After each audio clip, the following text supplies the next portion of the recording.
Bienvenidos a la segunda parte de la guía de viajeros por el centro histórico de la Ciudad de México. Esta vez vamos a explorar ahora el poniente de esta zona, la calle de Tacuba, una de las calles más antiguas de nuestro continente. Soy Andrés Emo, bienvenidos a mi canal, vamos a explorar.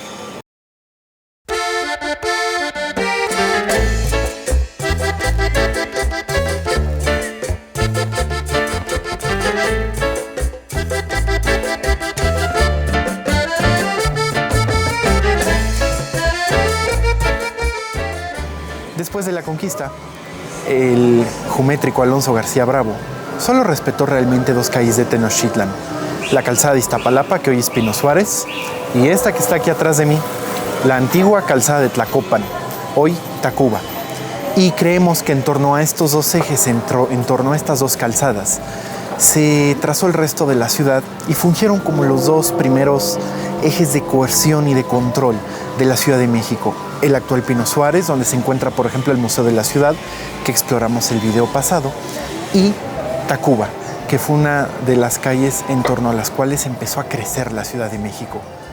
Bueno, para iniciar la exploración de esta zona, primero, en esta calle, que en esta altura se llama República de Guatemala, atrás de la catedral pueden ver el Calmecac, abajo del Centro Cultural España, es completamente gratuito su acceso. Está el pasaje Catedral y una serie de cafeterías y contiguo el Museo de la Fotografía. De aquí vamos a avanzar hacia el poniente a conocer muchísimos sitios interesantes. Vamos a verlo.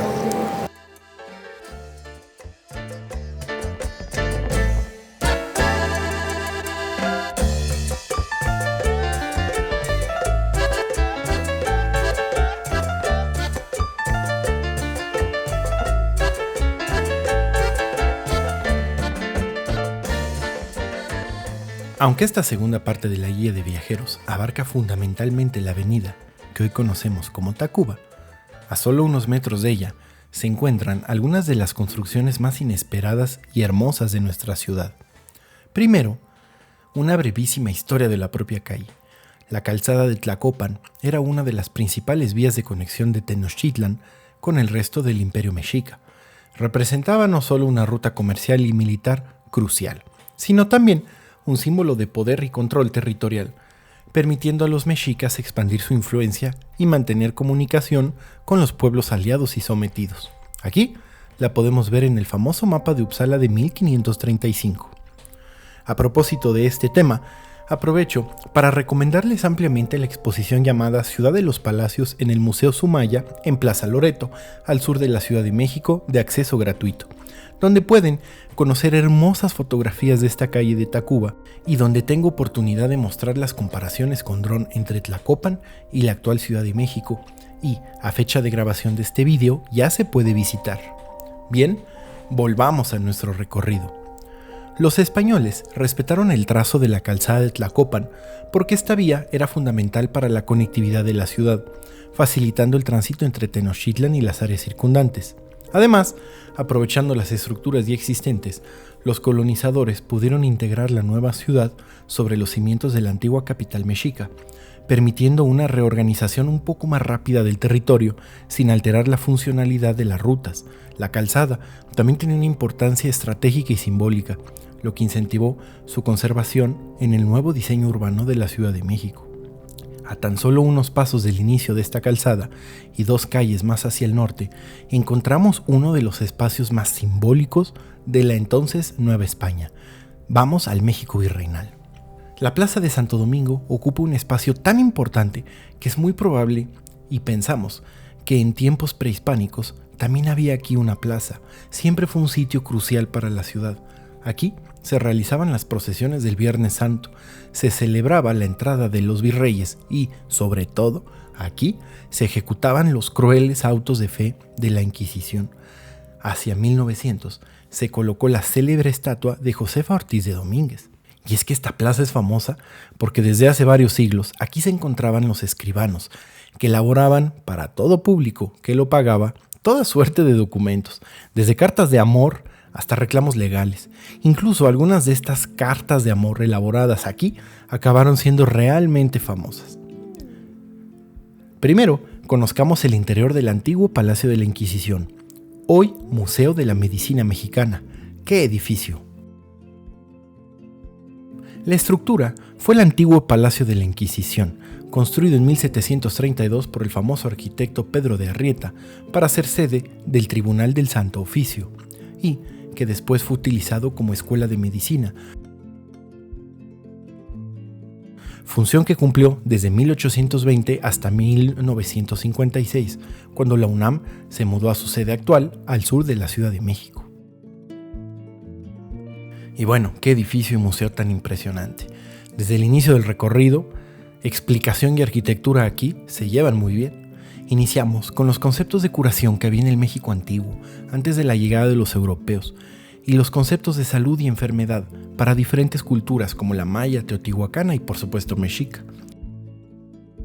Incluso hay una sala impresionante dedicada a la milenaria herbolaria mexicana, reconocida en todo el mundo por su precisión y complejidad. Conforme avanzas en la exposición, las piezas y las colecciones te envuelven y te vas adentrando más y más en la historia de la medicina en México. Un sitio también excelente de este museo es la sección de la época virreinal, pues fue un momento en nuestra historia donde las epidemias, hambrunas y diferentes dolencias azotaban el territorio que hoy conocemos como México y obligaron a la medicina de la época a avanzar a pasos agigantados, esto aunado al histórico colapso poblacional que siguió a la conquista de Tenochtitlan, pues no solo se lidiaba con la viruela y diferentes enfermedades nuevas, sino el maltrato constante a los indígenas por parte de los españoles, obligaban a contar con hospitales y técnicas de curación que antes simplemente no eran conocidas ni necesarias. Hay una sección dedicada enteramente a este doloroso momento de nuestra historia. Este es un edificio que asoma sus anteriores vocaciones literalmente por cada ventana.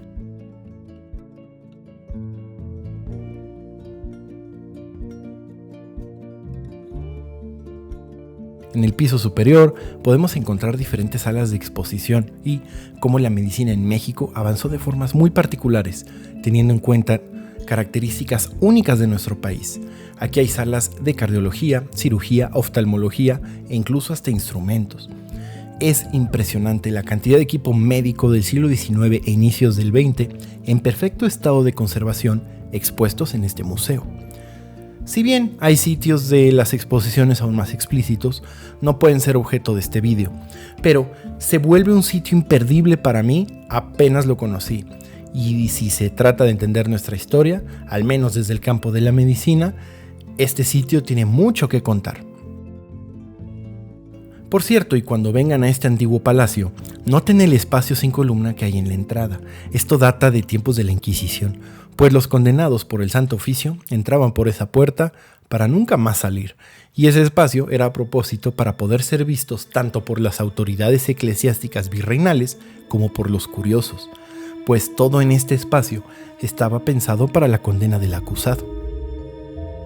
Bien, continuamos nuestro recorrido.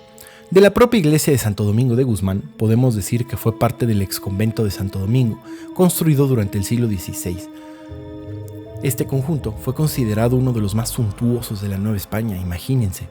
El espacio que ocupaba era enorme, abarcaba la cuadra completa. De este convento no quedó casi nada, pues fue demolido en 1859, y solo se conserva este templo, que muestra una bella portada de estilo barroco, y alberga interesantes retablos y un altar de estilo neoclásico construido por el propio Manuel Tolsá, un nombre que vamos a escuchar mucho a lo largo de este recorrido.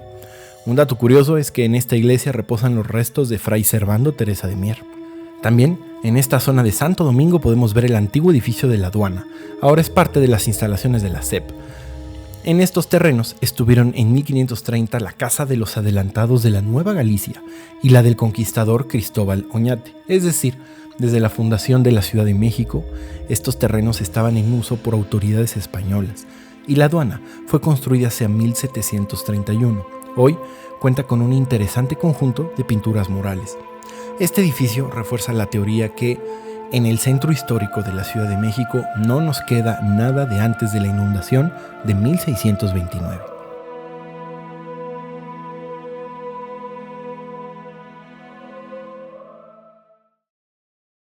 Bueno, si continuamos caminando sobre Tacuba, aquí vamos a encontrar, casi al cruce con Bolívar, la Biblioteca del Congreso de la Unión. Y es muy importante porque todas las modificaciones a las leyes y mucha de la información que ha habido en nuestro país se guarece aquí. Y exactamente enfrente está el famoso Café Tacuba, que es este que está justo aquí. No solo es delicioso, sino tiene una tradición musical y gastronómica muy importante en nuestra ciudad.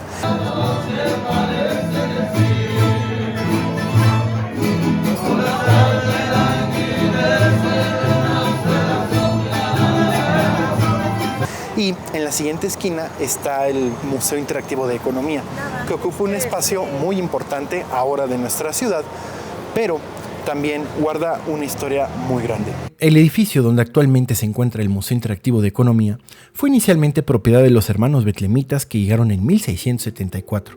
Aquí hicieron su hospital y un convento en la calle de Tacuba. Tras la desaparición de la orden en 1821, el lugar fue utilizado como teatro, escuela, hotel y vecindad. Ya para 1989 lo adquirió el Banco de México y ahora opera como Museo Interactivo de Economía y es muy interesante.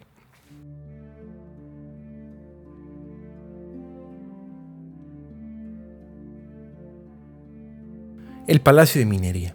Construido entre 1797 y 1813, obra del arquitecto Manuel Tolsá para albergar al Real Seminario de Minería durante la Nueva España. Ya para el siglo XIX alojaba la Escuela de Ingenieros y fue cuartel durante la Revolución. Hoy forma parte del patrimonio artístico y cultural de la UNAM. Desde 1980 aquí se celebra la Feria Internacional del Libro y es un edificio hermoso.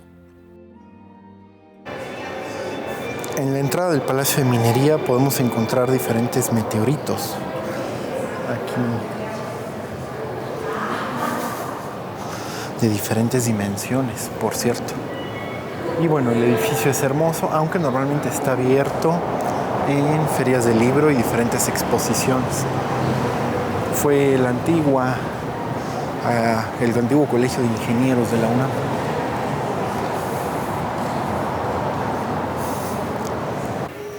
Bueno, contiguo al Palacio de Minería está el Museo de Manuel Tolsá, que exhibe una cantidad de piezas impresionantes de su obra, y no solo eso, sino de sus aportes arquitectónicos e ingenieriles a la Ciudad de México, como la cúpula de la catedral. Aquí podemos ver sus libros y sus estudios. Aquí podemos ver los planos originales del Palacio de Minería y una maqueta de cómo era originalmente.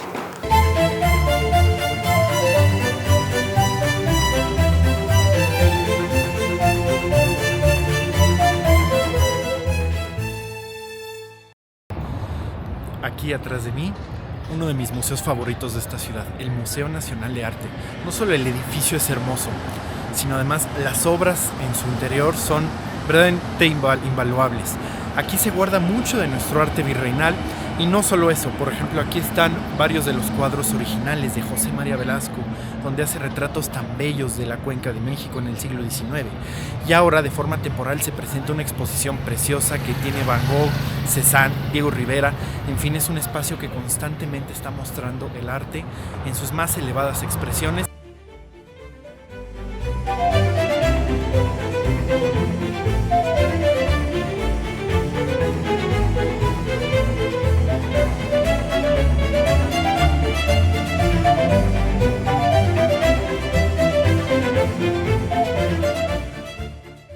La historia del predio del Museo Nacional de Arte es muy interesante.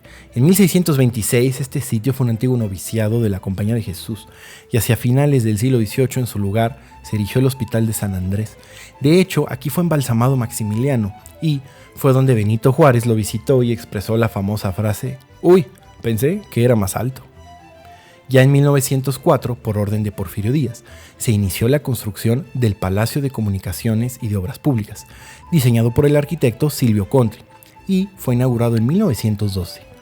Ya después, en 1954, la Secretaría se mudó a otro edificio al sur de la ciudad y el inmueble se utilizó para albergar un pedazo del Archivo General de la Nación y Museo del Telégrafo, hasta 1982 que se mudó el archivo y aquí se instaló el museo, que ahora es el más importante en su tipo en México.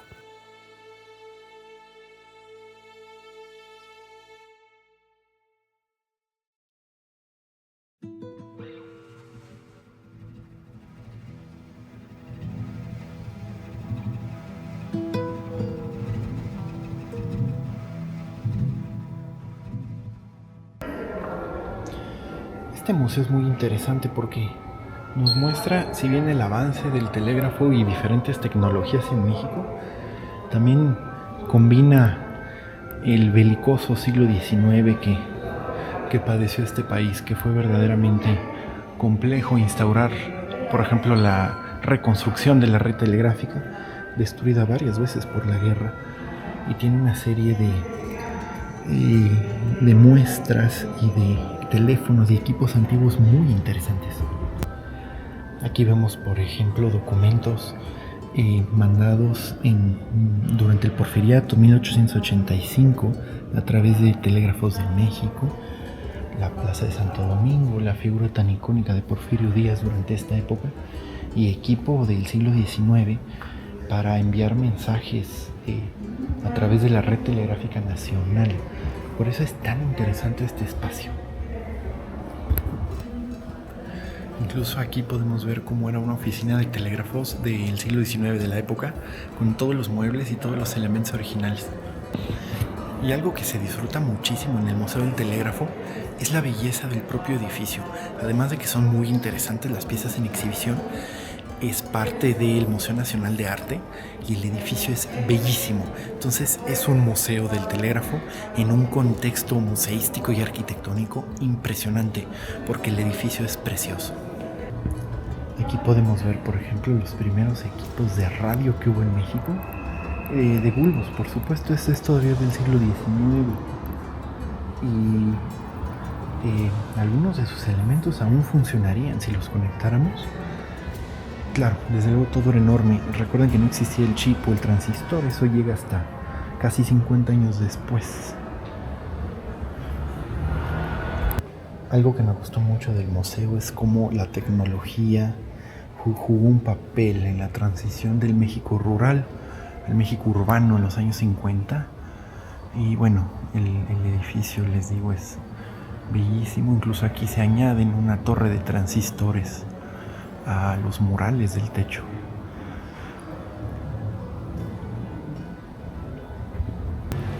Aquí atrás de mí, el Palacio del Correo. Vamos a explorarlo por dentro porque es uno de los edificios más hermosos que conozco. Vamos a verlo. Bueno, aquí ya estamos al interior del Palacio Postal. Un edificio impresionante, una obra del Porfiriato. Y además no solo en arquitectura, sino de aquí se enviaban las cartas hacia todo el país y de alguna manera siguen funciones exactamente igual que el día que se inauguró. Pero el edificio y su arquitectura son verdaderamente impresionantes. No solo los elevadores, las escaleras, las columnas, sino el espacio. Tiene una esencia postal e incluso museística muy impresionante. El Palacio Postal, el Palacio de Correos, es uno de los grandes edificios del centro histórico y además es siempre un gozo estar adentro. Se siente el objetivo de su misión desde que uno entra. A esto me refiero con la magnificencia de sus escaleras y de sus espacios. Vean nada más qué belleza del lugar. Y bueno, atrás están las oficinas que siguen haciendo su trabajo, el envío del sistema del servicio postal mexicano. Y además es un juego con mármol y con herradura muy impresionante. Algunos de los trabajos más bellos que existen en estos materiales en esta ciudad están aquí. Y aquí a donde se voltee es prácticamente una obra de arte este edificio. Algo que sucede en muchos edificios del centro histórico de la Ciudad de México es que además de seguir cumpliendo su función como oficinas, también tienen un museo que explica la historia del lugar y en este caso del correo en México. Aquí atrás de mí, por ejemplo, está el escudo nacional hecho con miles de estampillas de correos canceladas entre 1880 y 1934. Es decir, la mayoría de estas estampillas que forman el escudo que está aquí atrás de mí tienen más de 100 años. Y eso forma ya una verdadera obra de arte aquí en el museo que está dentro del Palacio Postal del centro de la Ciudad de México. No solo el edificio es hermoso, sino el museo es también muy interesante, porque durante mucho tiempo y antes de la invención del internet y cuantas cosas tenemos ahora, con el correo viajaba no solo cartas personales, sino la información a través de todo el país. Y este museo refleja extraordinariamente el proceso de transición que tuvo la información, no solo en nuestro país, sino en el mundo, y la importancia del correo en la transmisión de redes y de datos a través de nuestra nación. Es un lugar simplemente precioso. Algo que me encanta del Palacio Postal es que, por ejemplo, continúan en funciones los mecanismos originales de la apertura de las ventanas, en general el servicio de cancelado de sellos, donde se compran las estampillas, todo sigue funcionando más o menos como el día en que se inauguró. Y eso le impregna un aura muy interesante a este espacio, pues realmente continúa cumpliendo la función para la cual fue construido. Y no solo es un espacio bellísimo, sino que sigue siendo plenamente operativo.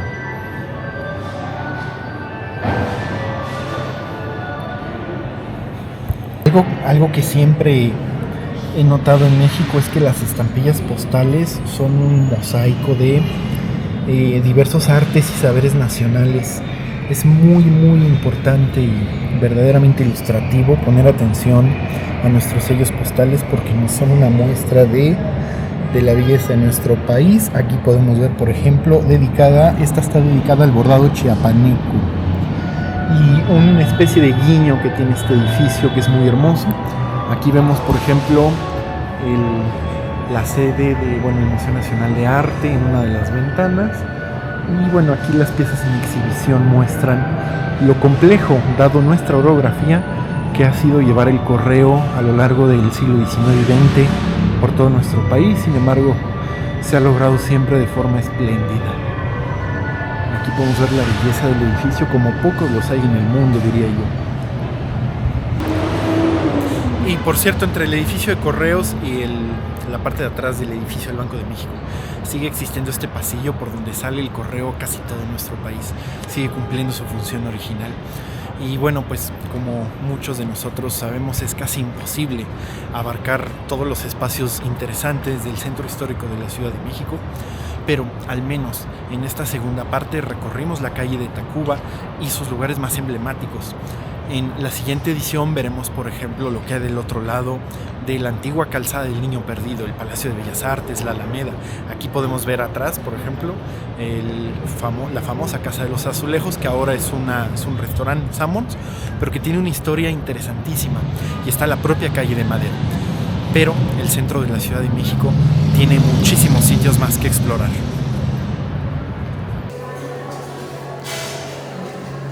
Para mi investigación fue de mucha ayuda la guía de viajeros de Arqueología Mexicana parte 1, que está muy completa porque además trae un montón de sitios y de pinturas de la Ciudad de México verdaderamente hermosas. Y la guía de viajeros, igual de Arqueología Mexicana, parte 2, que se acaba de publicar, está en este momento en revistas, en diversas publicaciones, en diversos sitios, y tiene además fotografías muy bellas del centro de la ciudad, además que explica cada sitio. Muchísimas gracias como siempre por haber visto hasta acá el video. Soy Andrés Semo. Recuerden suscribirse al canal. Me encuentran en Instagram como Semodrón. Nos vemos en la tercera parte de estas guías de viajeros. Hasta la próxima.